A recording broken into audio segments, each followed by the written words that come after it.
শক্তির দাবির সাথে আমরা সর্বদা একমত আছি এবং থাকবো ইনশাআল্লাহ। আপনারা এগিয়ে যান, আপনাদের দাবি যতক্ষণ পর্যন্ত কমপ্লিট না হবে, ততক্ষণ আপনারা আগাম না হবেন, ততক্ষণ রাজপথে থাকবেন, আমরাও আপনাদের সাথে একমত আছি ইনশাআল্লাহ। এইভাবে আমি আমার বক্তব্য শেষ করছি। ইনশাআল্লাহ পরবর্তীতে আবার কথা হবে। আসসালামু আলাইকুম ওয়া রাহমাতুল্লাহ। আমি আমাদের অ্যাকাউন্ট অফিসার সুপারদের নেতৃবৃন্দকে মঞ্চে আসার জন্য অনুরোধ করছি। ওনারা আমাদের সামনে একাত্মতা ঘোষণা করেছেন, ওনারা নিজেদেরকে এই দাবির সাথে একাত্মতা ঘোষণা করেছেন।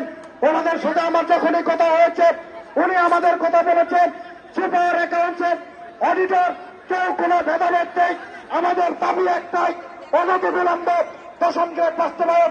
এই 10ম গ্রেড বাস্তবায়িত না হওয়া পর্যন্ত 23/11 থেকে 10ম গ্রেডের বাস্তবায়িত পূর্ণাঙ্গ না হওয়া পর্যন্ত কোন নন ক্যাডার পরিবারের কোন সদস্য দ্বারা কর্মে ফিরবে না। প্রিয় নেতৃবৃন্দ, আমরা অডিটর পরিবারের পক্ষ থেকে আমাদের বড় ভাই, আমাদের বড় বোন সমতুল্য, আমাদের যারা গার্জিয়ান, তাদের সাথে আমরা প্রতিনিয়ত আমাদের কর্মক্ষেত্রে তাদের সাথে যারা সংশ্লিষ্ট সেই সুপার অ্যাকাউন্টস অফিসার আমাদের সাথে কাঁধে কাঁধ মিলিয়ে আমাদের সাথে মিলিত হয়েছে। সারা বাংলাদেশের অডিটরেরা তাদেরকে করজোরে হাততালি দিয়ে সমবেদনা জানাবেন।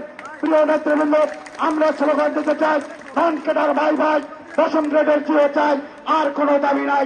আমি স্যারদেরকে তাদের একটা নামের 250টিরও বেশি ডিজাইন অপশন নিয়ে ওয়ালটন স্মার্ট ফ্রিজ, বোঝে আপনার প্রয়োজন। বক্তব্য দেবেন, আপনারা দয়া করে সুশৃঙ্খল ভাবে আমাদের স্যারদের বক্তব্য শুনবেন।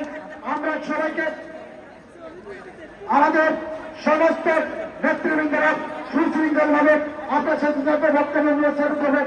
আমি জানি অত্যন্ত গরম এবং অত্যন্ত কষ্টের ভিতরে আপনারা এখানে উপস্থিত হয়েছেন, ঘামছেন, কিন্তু তারপরেও আমরা আপনাদের কাছে